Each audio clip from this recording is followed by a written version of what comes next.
औज़ु बिल्लाहि मिनश शैतानिर रजीम बिस्मिल्लाहिर रहमानिर रहीम अल्लाहुम्मा सल्लि अला मुहम्मद व आलि मुहम्मद अस्तगफिरुल्लाह रब्बी मिन कुल्लि ज़ंबिन व अतूबु इलैहि ला इलाहा इल्लल्लाहु मुहम्मदुर रसूलुल्लाह कुल रब्बि ज़िदनी इल्मा। आए अल्लाह, हमें अपनी तदबीरों का निशाना ना बनाना और अपने अजाब में धीरे धीरे खींच ना लेना। हम किसी धोखे में ना रहने पाएं और हमें जिन्नात और इंसान और फासिकों के शर से महफूज रखना। हज़रत अली करमुल्लाह वजह फरमाते हैं कि जिसने नावाकफियत का इकरार छोड़ दिया वो कहीं ना कहीं ज़रूर मारा जाएगा। अस्सलामु अलैकुम वरहमतुल्लाहि वबरकातुहू। रिस्पेक्टेड स्टूडेंट्स, आज मोरखा 24 जमादी सानी 1442 और 7 फरवरी सन 2021 बारोज एतवार। बाफजल रब्बी आज हमारा criminal judicial system of Pakistan का लेक्चर नंबर 21 है और तरतीब जो हमारी चल रही है ट्रायल की। आज हम नंबर 7 ट्रायल का प्रोसेस देखेंगे और सीखेंगे। काबलजी आप लोगों को बेटा बता चुके हैं पाकिस्तान के क्रिमिनल जुडिशल सिस्टम का आगाज, तारुफ, एफआईआर की रजिस्ट्रेशन के बाद हमने देखा इन्वेस्टिगेशन का प्रोसेस। इन्वेस्टिगेशन के सारे स्टेप्स वगैरह अच्छे तरीके से देखने के बाद हमने देखा कि अंजाम क्या होता है पुलिस रिपोर्ट का। मुख्तलिफ अशकाल हैं, टाइप्स हैं। पुलिस रिपोर्ट जिसकी शक्ल में आ जाती है अमूमन चालान होता है या कैंसिलेशन रिपोर्ट आ जाती है या अनट्रेस्ड रिपोर्ट वगैरह आ जाती है। फिर हमने नेक्स्ट देखा कि चालान वाले केस को अदालत किस तरह टेकअप करती है। चालान के सारे कॉलम आप लोगों को काबिल अच्छे तरीके से बता चुके हैं। अब जज साहब के सामने चालान आ गया, चालान को उन्होंने टेक अप किस तरह करना है। आगाज ट्रायल करना है ना, जुर्म हो गया, मुस्तगीस मौजूद है, मुकदमे की पैरवी कर रहे हैं मुस्तगीस, मुल्जमान भी हाजिर हो गए हैं, फर्द जुर्म आयद होना है, फ्रेमिंग ऑफ चार्ज का प्रोसेस शुरू होना है। अब उस फ्रेमिंग ऑफ चार्ज में कौन कौन सी चीजें अदालत ने देखनी है, इसका प्रोसीजर क्या होगा, फ्रेमिंग ऑफ चार्ज की अहमियत क्या होगी। ये हमारी शायद लेक्चर सीरीज 2-3 या इससे ज्यादा हिस्सों पर मुश्तमिल हो, क्योंकि फ्रेमिंग ऑफ चार्ज इंतहाई अहम चीज है, क्रिमिनल जुडिशल सिस्टम की बेस है, बुनियाद है। अगर अदालत चार्ज दुरुस्त तौर पर फ्रेम नहीं करती, करेक्ट चार्ज फ्रेम नहीं होता, इसके नतीजे इंतहाई खतरनाक होते हैं। खतरनाक ऐसे समझ लें आप, अक्सर औकात क्रिमिनल केस रिमांड हो जाता है, डी नोवो ट्रायल का भी ऑर्डर हो जाता है, और एकेडमिक पर्पस के लिए एग्जाम हो गया हमारा, रिटर्न पेपर हो गया, इंटरव्यू हो गया। इसमें ये एक बेसिक स्टोन समझा जाता है फ्रेमिंग ऑफ चार्ज को। काबिल आप लोगों को बेटा सारी तरतीब हम बता चुके हैं कि किस तरीके से क्रिमिनल ट्रायल नेक्स्ट प्रोसीड होगा। ट्रायल की डेफिनेशन आप लोगों को बेटा बता दी। अब आप लोग ये देखें एक तरतीब के हिसाब से कि फर्द जुर्म ऐद कैसे होता है, इसका तरीकाकार क्या होगा। काबिल अज़ीम, क्योंकि तरतीब बेटा आप लोगों को बतानी है ना, उस तरतीब में अब प्रोसिक्यूशन ने चालान अदालत में जमा करा दिया, पुलिस रिपोर्ट जिसे कहते हैं। पहले बताया था आप लोगों को, तफ्तीशी अफसर 2 फाइल्स तैयार करता है। 2 files are prepared by the investigating officer. One is called the police file and the other is called the judicial file. और जो जुडिशियल फाइल होती है उसे अमूमन चालान का नाम दिया जाता है। अगर इखराज रिपोर्ट बन गई तो फिर वो अमूमन आम अल्फाज में कहते हैं कैंसिलेशन रिपोर्ट बन गई है। अगर अनट्रेस्ड बनी हो तो उसे अदम पता कहा जाता है। अब हम स्पेसिफिकली बाकी आप लोगों को अनट्रेस्ड रिपोर्ट का भी बता चुके हैं, कैंसिलेशन रिपोर्ट का भी बता चुके हैं। अब हम स्पेसिफिकली बेटा आते हैं पुलिस रिपोर्ट की तरफ, चालान की तरफ। कॉलम्स सारे आप लोगों को बता दिए। जब तफ्तीशी अफसर साहब ने दोनों फाइल तैयार हैं, तफ्तीश मुकम्मल हो चुकी है, पुलिस फाइल मुकम्मल है, जुडिशियल फाइल मुकम्मल है, चालान चालान और जुडिशियल फाइल एक ही चीज है। अब ये चालान जुडिशियल फाइल कैसे बनती है? तफ्तीशी अफसर साहब ने चालान और पुलिस फाइल जमा करा दी एसएचओ साहब से साइन वगैरह करा कर हमारे प्रोसिक्यूटर साहब को। प्रोसिक्यूशन डिपार्टमेंट स्क्रूटनी की, उसके बाद अदालत में दोनों फाइल्स आ गई। जब चालान जज साहब के पास पुट अप होता है, अमूमन वो क्या ऑर्डर करते हैं, अब ये देखें गौर से। अदालत का नाम आ गया, केस का उन्वान आ गया, उसके बाद एफआईआर नंबर वगैरह आ गया, फिर उसके बाद ऑफेंस आ गया। अब इसमें आप लोग देखें स्लाइड पर बिलखसूस ये हमारा गैम्बलिंग एक्ट का है। फिर उसके बाद थाने का नाम आ गया, फिर डेट आ गई, एडीपीपी साहब की हाजिरी आ गई, पहली पेशी है, अक्यूज अब्सेंट, क्या मतलब? वो बार जमानत है, ऑन बेल है। अब ये ऑन बेल कैसे पता चलेगा? 2 कॉलम्स हैं, कॉलम नंबर 3 और कॉलम नंबर 4। अगर कॉलम नंबर 4 में मुल्जिम का नाम, इसका अमूमन मतलब यही होता है अक्यूज्ड इज ऑन बेल। अगर कॉलम नंबर 3 में है अक्यूज्ड का नाम, तो इसका मतलब होता है accused is in police custody. अब ये देखें जज साहब ने क्या लिखा, फ्रेश कंप्लीट रिपोर्ट है अंडर सेक्शन 173 सीआरपीसी वसूल हो गई है, इसे रजिस्टर कर लिया जाता है, इसका बकायदा बेटा नंबर लग जाता है साल के साथ। अब ये देखें the prosecution has submitted complete reports under section 173 before the court of the undersigned wherein the name of accused, बेटा ये मुल्जिम का नाम लिखा हुआ है, is placed in column number 2 of the चालान।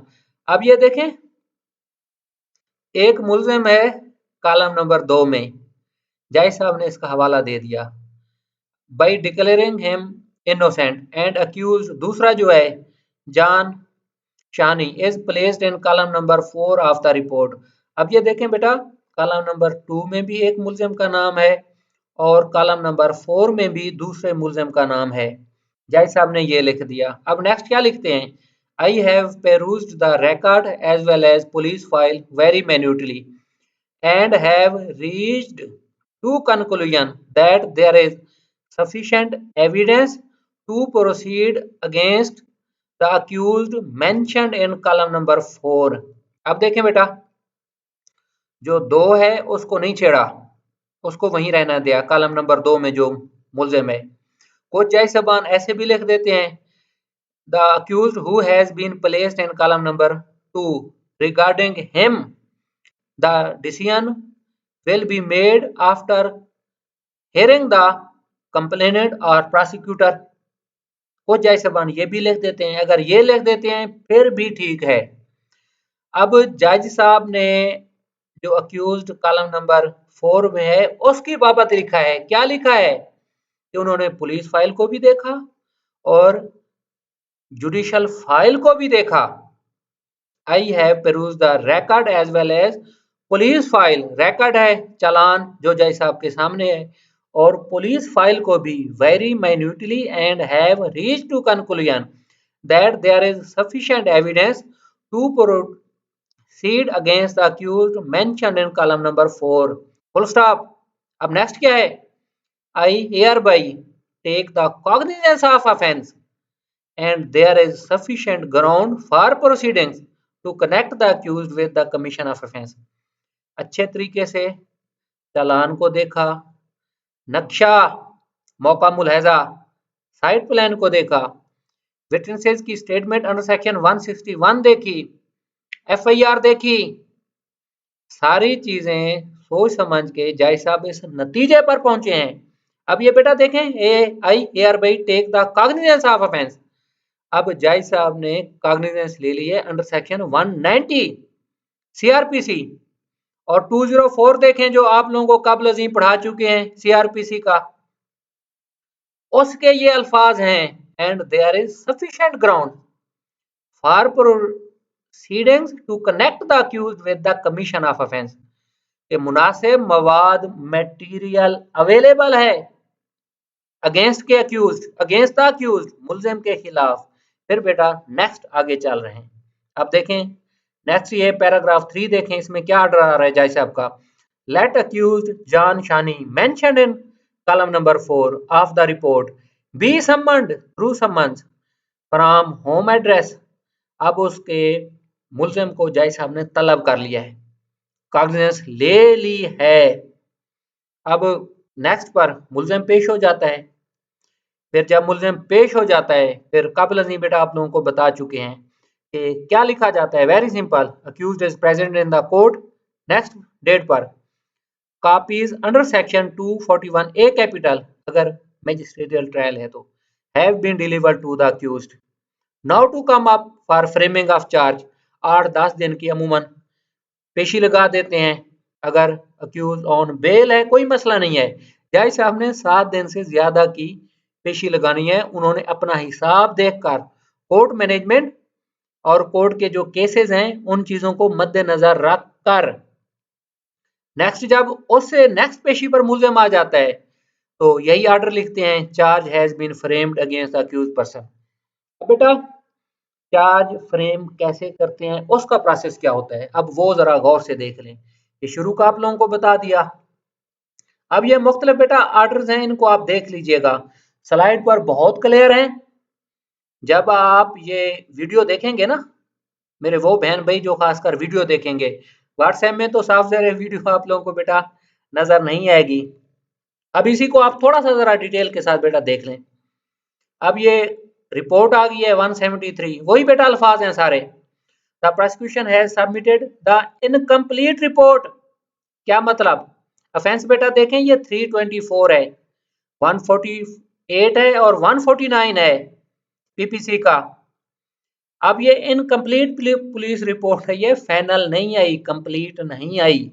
क्या मतलब है इसका, ना मुकम्मल चालान आया है, मजीद और चालान अभी आना बकाया है। इसकी क्या वजूहत हैं, अभी कुछ मुल्जमान गिरफ्तार नहीं हुए, या फोरेंसिक साइंस की कोई रिपोर्ट आनी है। बेटा मुख्तलिफ वजूहत हो सकती हैं जिसकी बिना पर ये इनकम्प्लीट पुलिस रिपोर्ट आई है। अब ये देखें, इसको पढ़ें। Wherein the name of accused, मुल्जिम का नाम है, कॉलम नंबर 3 में अंडर अरेस्ट है। द प्रोसिक्यूशन है submitted another supplementary incomplete report, साथ भी है। बाज़ तफ्तीशी अफसरान 2 या 3 इकट्ठे चालान भी बना लेते हैं, या इनका पेंडिंग काम होता है, पहले वाले आईओ साहब नामुकम्मल छोड़ जाते हैं, ट्रांसफर हो जाता है, फिर नए तफ्तीशी अफसर साहब आ जाते हैं, वो इन दोनों को इकट्ठा कर देते हैं, 2 या 3 चालान को इकट्ठे आ जाते हैं, कानूनन कोई रुकावट नहीं है। अब ये सप्लीमेंट्री इनकम्प्लीट रिपोर्ट का भी बेटा हवाला है before the court of the undersigned, जिसमें मुल्जिम का नाम कॉलम नंबर 3 में है और एक और मुल्जिम है उसका नाम कॉलम नंबर 4 में है, वो ऑन बेल होगा यकीनन। अब ये और कुछ मुल्जमान आ रहे हैं, उनका नाम है कॉलम नंबर 2 में। बेटा वो कौन से हैं, अतीक, जाम, तारिक, नवीद, ये वो मुल्जमान के नाम हैं, ये हैं खाना नंबर 2 में। अब गौर से देखिए, पढ़िएगा और देखें। अब जो कॉलम नंबर 2 में हैं, with red ink by declaring them proclaimed offenders. अब बेटा ये वो मुल्जमान हैं जो इश्तियारी हो चुके हैं, सुर्ख स्याही के साथ उनका नाम लिखा गया है। जाहिर साहब ने बेटा ये इंतहाई सादा है, जब आप लोग मशक करें इसकी। एक बात वैसे ही बाय द वे याद आ गई है। एक हमारे दोस्त हैं जाहिर साहब, वो फरमाते हैं हकीकी सच्चा वाकया है। कह रहे थे कि रिटर्न पेपर आ गए, उनकी तैयारी बिल्कुल नहीं थी, लेकिन अल्हम्दुलिल्लाह उनका प्रोसीजर पर, लॉ पर प्रैक्टिकली ग्रिप बहुत अच्छी थी। उन्हें सही पता था बेल क्या है, फ्रेमिंग ऑफ चार्ज क्या होता है, ट्रायल क्या है, बाकी भी दीगर उन्हें कंसेप्चुअली उनका बेहतरीन इल्म था। लेकिन वो किताब को, जैसे अमूमन हमारी कोशिश होती है ना कि पूरी किताब को अच्छे तरीके से तैयार कर लें, सेक्शन वगैरह, उनकी ये तैयारी नहीं थी। पेपर में चले गए, सवाल आ गया फ्रेमिंग ऑफ चार्ज वाला। वो अब माशाल्लाह जाय साहब हैं, वो दोस्त फरमाते हैं कि जब फ्रेमिंग ऑफ चार्ज की बाबत एग्जामिनर ने सवाल पूछा तो उन्होंने चार्ज ही फ्रेम कर दिया सेक्शन 302 का, और उसके मुख्तलिफ हेड्स बना दे, 7, 8 या 9 हेड्स बना दिए। 302 के साथ 337 कर दिया, 324 कर दिया, 334 कर दिया। इसी तरह ना मुख्तलिफ, एक इमेजिनरी था ना, उन्होंने बहुत ही खूबसूरती से 9 उसके हेड बना दिए। हालांकि उन्होंने ये सवाल नहीं लिखा था कि फ्रेम द चार्ज, उन्होंने सवाल पूछा था कि what is the charge, how it is framed. लेकिन उन्होंने प्रैक्टिकली, जैसे हमारी एएसजे ऑनरेबल कोर्ट करती है बेटा, उसी तरीके से उन्होंने कर दिया। बाकी उनका जो सिविल लॉ का था, प्रियम्पशन वगैरह से मुतल्लिक था, उन्होंने उसका भी डायग्राम कर दिया। शाफिया, शरीक, खलीत, जार क्या होता है बेटा, उन्होंने डायग्राम बना दिया कि लैंड सपोज इमेजिनरी बना दी कि जी ये फलां की जमीन है, फलां की जमीन है, इसके साथ वाटर कोर्स आ रहा है, ये सड़क जा रही है। तो वो जैसे आप कहते हैं कि उन्होंने बेहतरीन तरीके से स्केच बना दिए, जैसे फ्रेमिंग ऑफ चार्ज का उसी तरह सिविल का। अल्हम्दुलिल्लाह वो पास हो गए। तो बाद में गपशप हुई, कुछ लोगों से मशवरा किया, कहते हैं जी यही तो रिक्वायरमेंट है एग्जामिनर की कि आप ज़बानी कलामी लिखने की बजाय कुछ ऐसा करें कि पढ़ने वाले का दिल खुश हो जाए। इन चीजों को बेटा बता रहे हैं ताकि आप लोगों का सही कंसेप्ट बने। साइंस की तरफ बहुत ज्यादा तवज्जो देते हैं ना एपिटाइजर के लेक्चर में, बेटा ये साइंस है, ऑब्जर्वेशन, एक्सपेरिमेंट, एनालिसिस। अब इस तरीके से करेंगे कैसे हो सकता है एग्जामिनर नंबर ना दे? नहीं हो सकता बेटा, ये अल्लाह का निजाम है, निजाम अदल है। अब नेक्स्ट देखें, कॉलम नंबर 2 में बेटा ये आ गया इनोसेंट, ये सॉरी कॉलम नंबर 2 वाले हो गए इश्तियारी। अब ये इश्तियारी होते हैं या बेगुनाह होते हैं या कोई मुल्जिम फौत हो जाता है, ये 2-3 अमूमन वजूहात होती हैं। फौतशुद मुल्जिम एफआईआर के रजिस्ट्रेशन के बाद फौत हो गया, उसका नाम कॉलम नंबर 2 में आता है। इश्तियारी हो गए सुर्ख कलम के साथ कॉलम नंबर 2, बेगुनाह हो गए, उनका नाम लिख दिया कॉलम नंबर 2 में, लेकिन तफ्तीशी अफसर साहब लिख देते हैं बेगुनाह है, इश्तियारी है या फौतशुदा है। उसके बाद बेटा चलें, I have perused the record as well as police file very minutely and have reached to conclusion that there is sufficient evidence। कौन कौन से मुल्जमान? 3 और 4। जैसे आपने बेटा उसके बाद कॉग्निजेंस ले ली। अच्छा, उसके बाद जो मुल्जिम आया हुआ है, अब अक्यूज देखें ना, गौर से देखें। ये accuse Shabir Ahmed under custody, accuse Asif and Tauqeer Ahmed are absent. जो अब्सेंट हैं उनके समन निकाल दें, जो आए हुए हैं उन्हें नकूल तकसीम कर दें। फर्द जुर्म जो आयद होना है, अब बेटा ये इनका ये आ गया है, ये नकूल तकसीम हो गई अंडर सेक्शन 241 ए कैपिटल। अब ये पैराग्राफ 4 में आ जाए, क्या लिखा है जाए साहब ने, no to come up for framing of charge for, उन्होंने नेक्स्ट पेशी की डेट कर दी। अब ये देखें ना, 28/10 है, उसके बाद उन्होंने 10/11 की पेशी की। 15 दिन से ज्यादा अंडर कस्टडी अक्यूज नहीं जा सकता। जब बेटा अंडर कस्टडी होगा ना, मजिस्ट्रेट साहब कोर्ट ऑफ सेशन के लिए यह पाबंदी नहीं है। ये 344 जब आप सीआरपीसी का सेक्शन देखेंगे ना, उसमें ये बात दी गई है। तो ट्रायल है, एडजॉर्नमेंट है, किन वजूहात पर, किन हालात में होती है, उसकी बेटा बात हो रही है। अब जैसे आपने ये नकूल तकसीम कर दी, उसके बाद फर्द जुर्म के लिए कर दिया कि जो हाजिर है इसके खिलाफ फर्द जुर्म ऐद किया जाएगा। और नेक्स्ट जो है हमारा कॉलम नंबर 3 में जो अक्यूज है एब्सेंट है उसको जज साहब ने समन कर लिया जेल से या घर के पते से, और जो कॉलम नंबर 4 में है उनकी भी तलबी कर ली। अब आखिर में देखें क्या लिखा है उन्होंने, process server concerned also be summon through summons for the date fixed. बेटा प्रोसेस सर्वर को इसलिए बुलाया है जो इश्तिहारी हो चुका है ना उसकी बाबत जज साहब कार्रवाई करेंगे अंडर सेक्शन 512 सीआरपीसी 512 उसे इश्तिहारी डिक्लेयर करेगी कोर्ट। मीनवाइल दूसरा भी प्रोसेस चल रहा है साथ साथ, तो वो इश्तिहारी हो जाएंगे, जो आ जाएंगे उनके खिलाफ फर्द जुर्म आयद हो जाएगा, उसके बाद शहादत शुरू हो जाएगी। ये बेटा आर्डर्स आप लोगों को दिखा दिए, यही चीजें हैं। सीआरपीसी की स्कीम आप लोगों ने इस तरीके से देखनी है, इस तरीके से हमारा प्रोसीजर अमल करता है। ये बेटा और फॉर्मेट आप लोगों को द पंजाब प्रोहिबिशन ऑफ वाल टैकिंग एक्ट स्पेशल लॉ है हमारा, उसके ताबे प्रोसीजर ये सीआरपीसी वाला चलेगा, ये हो रहा है। उसके बाद आप लोग देखें बेटा ये नेक्स्ट आ रहे हैं। अब ये कुछ फॉर्मेट थे हमारे पास इसके 302 के, आप लोगों को बता दिया 302 का चलान आया जज साहब के पास, इन्होंने कोर्ट ऑफ सेशन में भेज दिया। अब कोर्ट ऑफ सेशन में वही के नकूल तकसीम हो गई कापीज, उसके बाद जज साहब ने चार्ज फ्रेम किया है। अब ये देखें ना ऊपर जज साहब का नाम आ गया, ऑफेंसेस के नाम आ गए, चार्जशीट बन गई। अब ये फर्स्टली क्या लिखा है, ये मुख्तलिफ हेड हैं, दैट ऑन डेट लिख दी बेटा, टाइम लिख दिया। अब ये बहुत गौर से देखनी है, इंतहाई अहम चीज है बेटा, डेट टाइम उसके बाद प्लेस, इन द एरिया फलां चक number, within the territorial jurisdiction of police station. बेटा पुलिस स्टेशन का नाम है, किस थाने के हदूद में ये वकूआ हुआ। अब ये फर्द जुर्म में चार्ज फ्रेम हो रहा है ना, उसमें बेटा ये सारी चीजें आ रही हैं। अब ये उस पर जो इल्जाम है क्या, यू अक्यूज्ड अल्लादीता गेव कसी blow on the person of Kausar Bibi, एक मर्द पर इल्जाम है उसने एक औरत की जान ली कसी के जरिए। बेटा एक ये कसी आप लोगों को पता ही है, देहातों में अमूमन जब फसलों को पानी लगाया जाता है लोहे का ये औजार होता है जिसे कसी कहा जाता है, देखा होगा आप लोगों ने, ये आम सी चीज है कि फर्द जुर्म में ये बेटा बात आ रही है।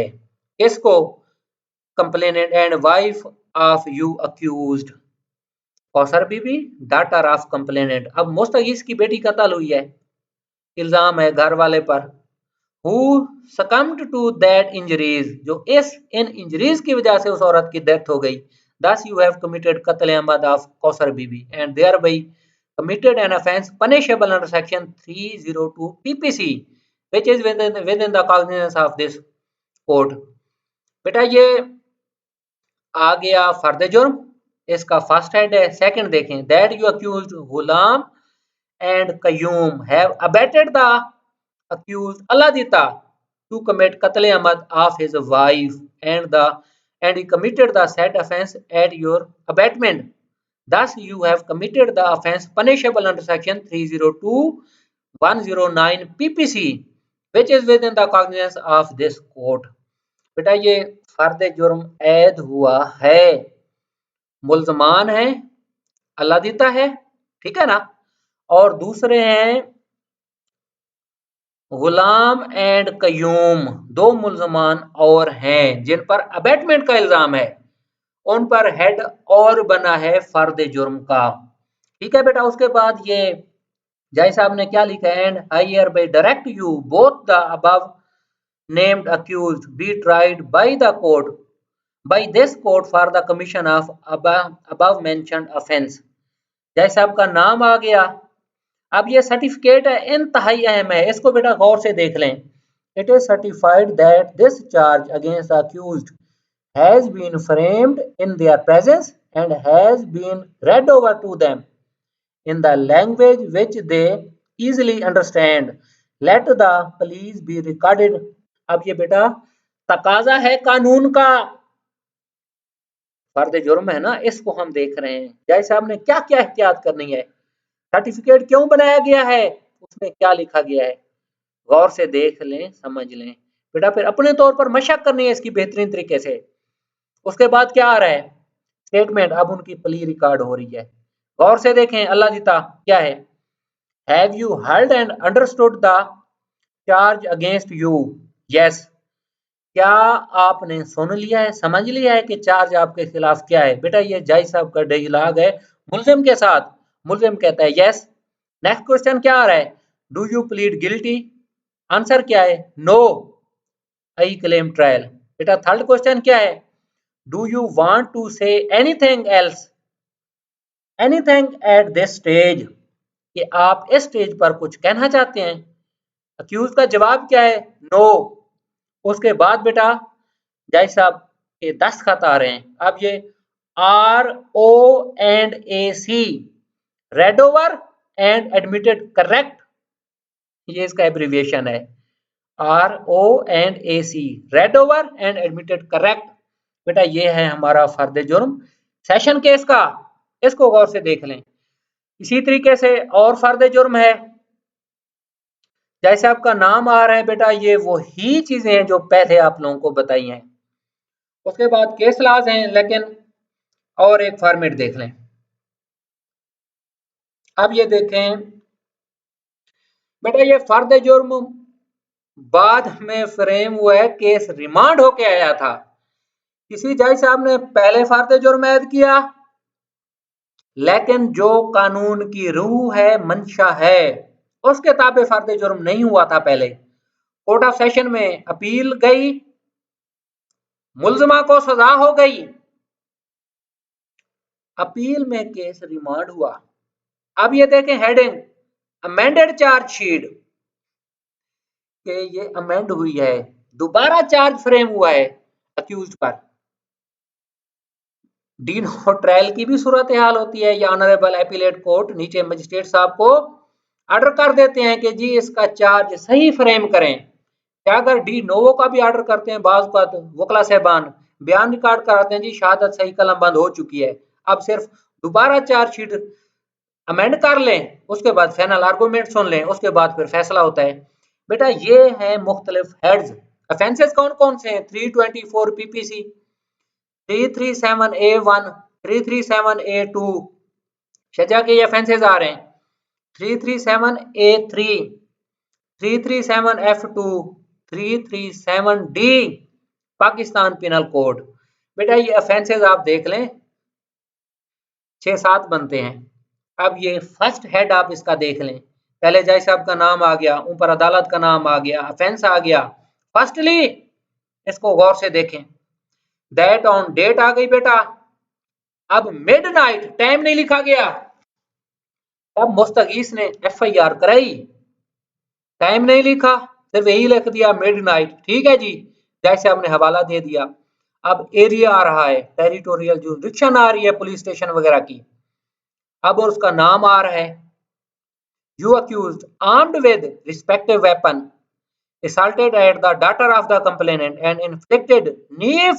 अब ये देखें ना रिस्पेक्टिव वेपन बेटा क्या आ रहा है, उसका नीचे रेफरेंस आ रहा है, छुरी blow on the different parts of the body of मुसम्मात, बेटा उसका नाम आ गया, a complainant, daughter of the complainant with intention of qatl amad, thus you committed offense punishable under section 324 PPC which is within the cognizance of this court।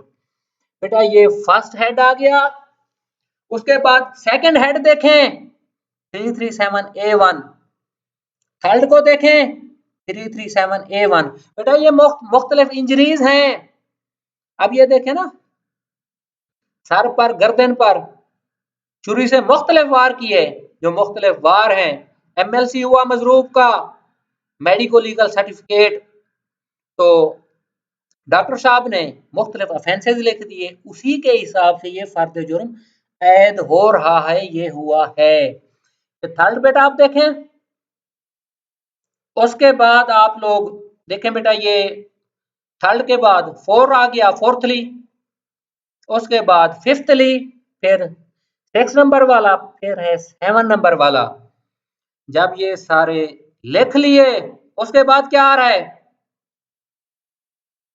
and I hereby direct you the above named accused person that you tried by this court for the above said charges. बेटा अब ये देखें ना, इसका शज्जाए हाशिमा committed offence punishable under section ये 337A3 and ABCD other offences, जो अदर ऑफेंसेस आ जाते हैं ना उनका नाम इस तरह आ जाता है शज्जाए मुदिया 337A2 which are within the cognizance of this court। ये आ गया बेटा अदर इंजरीज के साथ, ठीक है। उसके बाद वही जज साहब ने ये लिख लिया, क्या कहते हैं कि सर्टिफिकेट दे दिया, has been framed against the accused person in his presence, let statement be recorded।